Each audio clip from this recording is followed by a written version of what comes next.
Welcome back, my friends, and this is a follow-up to my sump pump video, my ultimate sump pump backup. So I'm here with my EcoFlow River 2 Pro. Could they make that name any longer? Probably. But a lot of questions came up and some good discussion was spurred by how I made that video and how the EcoFlow responded during a power outage. People asked about settings, and to be honest with you, I was pretty new to the product when I got it and made the video, and I'm continuing to learn and evolve with it. I'm still super happy with it. So today I just wanted to make a video. I'm going to hopefully keep this pretty short and succinct to get to the point about settings, about how this thing actually operates, and we'll go through some of the settings. I'll make some recommendations, and then you can decide if this is the right solution for you. But I did want to answer some of those questions. Hopefully this video will address that. And as a side note, we recently had like a 12+ hour power outage. There wasn't any danger of flooding, so I didn't need to use it for my sump pump backup. But I wanted to keep my fridge. We have a fridge and then another standalone freezer in the basement. I wanted to keep those two cooled so that we didn't lose any food. And I really didn't feel like starting my generator. It was pouring. And this guy worked like a champ. I did end up running it for, like an hour and a half at a time, the fridge and the freezer hooked up to it at the same time. And then I'd shut it off and set an alarm, get up a couple hours later, run it for a while, shut it off again. And my public school education really shined because it just occurred to me that I could have laid in bed and with the remote features, turned it on and then turned it back off without having to get up. But that's, I guess, another story for another day. Fantastic, right? But anyway, there's a few things I wanted to talk about. So there are two types of backup supplies. One is a UPS, which is an uninterrupted power supply, and an EPS, which is an emergency power supply. This series is rated as an EPS, not a UPS. So a UPS, typically during a power outage, the supply will go completely uninterrupted. It's got super fast switchover times for important things like computers, life-saving devices, other precision devices, so that they don't even see a blip. Because some of them, depending on their power supplies, they could reset. Bad things can happen. And EPS is basically just saying, yeah, I'll switch over. I'm not going to follow any type of rating, but you will have a backup power supply. Now, EcoFlow does say that this thing will switch over in 30 milliseconds, which is less than 2 cycles of our 60 hertz here in the US system. So 60 positive and negative cycles per second is what our grid flows at. And that's fast, but it's still not rated as a UPS. Now, how do you put it into EPS and UPS mode? That's a whole nother story. There's a lot of stuff going around on Reddit, a lot of people's opinions. I went straight to the manual. I'm going to put that picture up on the screen here. This is right off of their app. And their instructions on how to set it up for EPS mode. And you can see it's basically plugging the power into the AC grid power into the unit, plugging it into that outlet. I don't know if that particular outlet matters. It doesn't say that. And then just allowing your product to work. And then if the grid goes out, supposedly it will continue powering in less than 30 milliseconds. So during my initial video, when I hooked this up to the grid and to my sump pump, and I ran the sump pump, it looked like the EcoFlow was powering the sump pump off of the battery and then recharging as soon as the sump pump was done with its cycle. So that it really wasn't allowing grid power to power the sump pump. It was more powering it itself and then recharging, which didn't seem like a true EPS power supply. So I did some experimenting. And I think I found that the problem was user error, of course. It's that public school education again, with my settings. So what I've done today is I've set up a little demonstration here with a heat gun, and we're going to show you what I think the problem was with my initial testing, the flaws in that, and how you should set this guy up to operate as an EPS. So let's take a look. So I want you guys to be up close and personal with the EcoFlow. So right now, it is charged to 100%, And what I did change is that I put the maximum charge percentage to 90. So this guy will not recharge until it gets down to 90% or below 90%, then it will recharge back up to 90%. And we'll go into some of those settings later. But this is just for illustration to show you how this works. So you can see there's obviously no input wattage going in and no output wattage going out. No power in, no power out because it's charged. There's no load on it. What I have here is a heat gun. And that's kind of a variable load. So I can put different degrees of load onto the EcoFlow and we can see how it responds. And here I have my grid power where I can unplug this and simulate a grid loss. So right now we are plugged into grid. It's being powered with 120 volts. I'm going to turn on the heat gun. And I apologize for the noise, but you can see right now that there's 133, 132 watts going in and 132 watts going out. The battery is still at 100%. It's not drawing off the battery at all. And we are basically hooked up, bypassing the EcoFlow, flowing from grid to heat gun. Now, I want you to listen very carefully. When I unplug the AC source, you're going to hear the heat gun dip for just a second while this transfers over to powering through the battery and the inverter in EcoFlow. You ready? Listen carefully. Did you hear that little blip? So now you can see that we have 119 output watts. It's saying it could run this for 14 hours if that load dropped down to 5 hours. Yeah, I thought that seemed a little high. But 0 input watts, 119 output watts. Batteries dropped down to 99%. And I was playing with this a little bit, so I would expect to see it drop that quickly. Now watch what happens when we plug AC back in. This would simulate your grid coming back. You can hear it dip again as it switches over from the EcoFlow powering it. Now the grid is powering it. 135 watts in, 135 watts out, still at 99%. EcoFlow is not charging. So to me, this is acting the way it should. Now let's ramp up the load a little bit.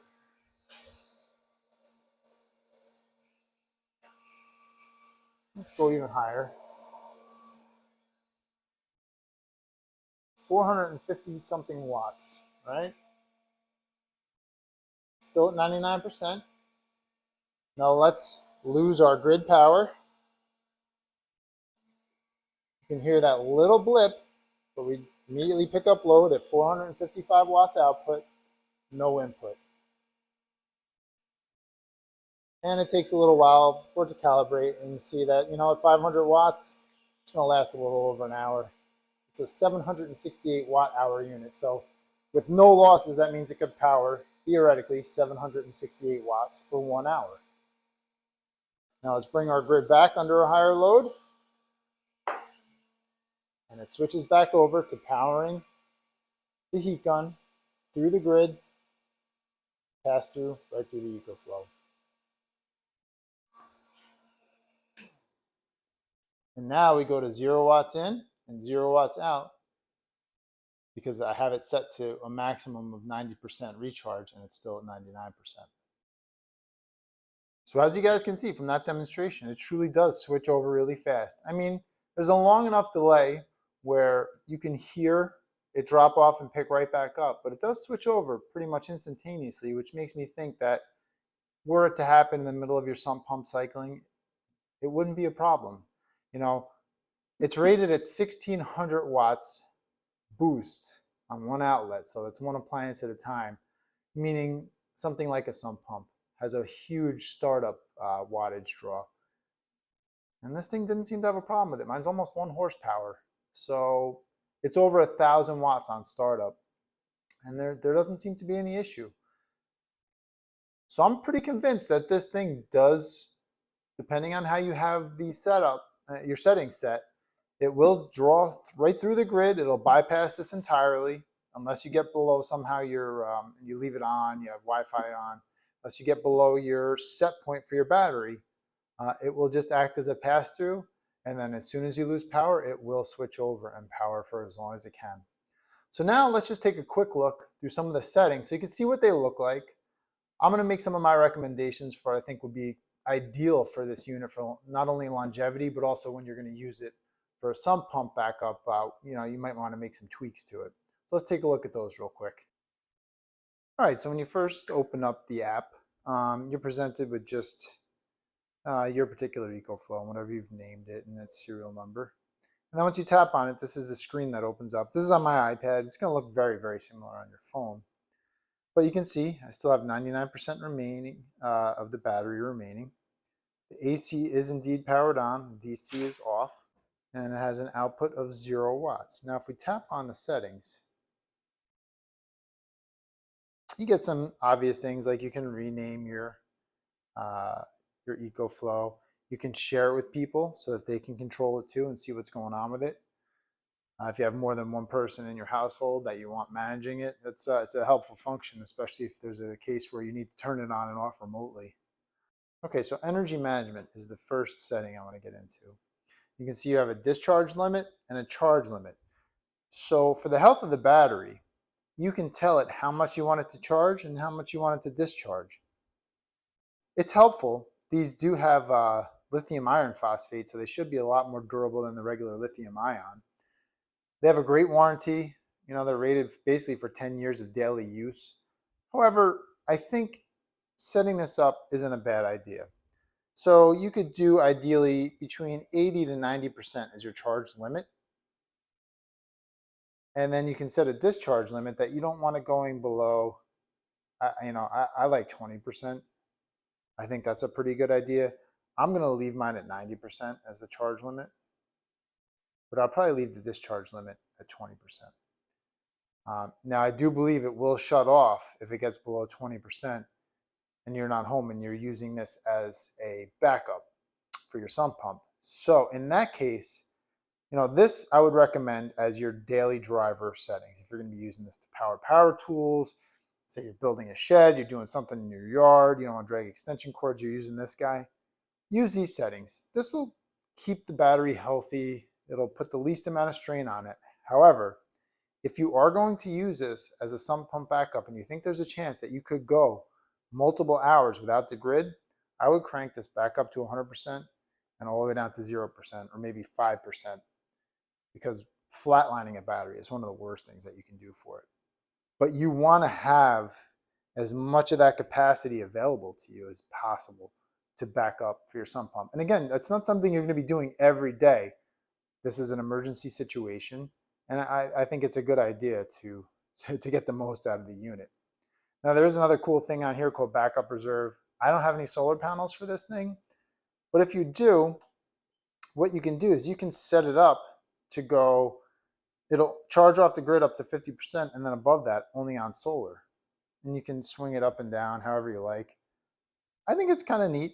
If you have solar panels, it's a good option. It'll save you being charged for money, charged money for using the grid. You can charge it up to a safe spot, maybe say 70%, and then after that, you can have it charge on solar. But again, I don't have solar, so that doesn't really apply. Another one that's good, AC charge speed. Now, I'm a firm believer, I do own an EV, that fast charging is one of the biggest detriments and degrades a battery the fastest. This thing can charge super fast at up to 940 watts. That's fast, and that's a lot of power. And you can hear the fans kick on. To me, that's a bit much. I basically just about cut it in half. I keep it at 500 watts. I think a slower charge, more of a trickle charge, is a much better alternative. Do what you will, but to me, keeping it around 500 watts, it's a good medium. It charges pretty fast, and you're not going to do damage to the battery by overheating it by fast charging, even though it's rated for it. You have car input where you can go 4, 6, and 8 amp of DC. They give you a little car plug, which is kind of nice. That comes in the box. It's this little guy right here. So you can plug into your old school cigarette lighter, as we used to call them, or power outlets, as I guess they're called now. And you can charge it with DC from your car if you're in that situation.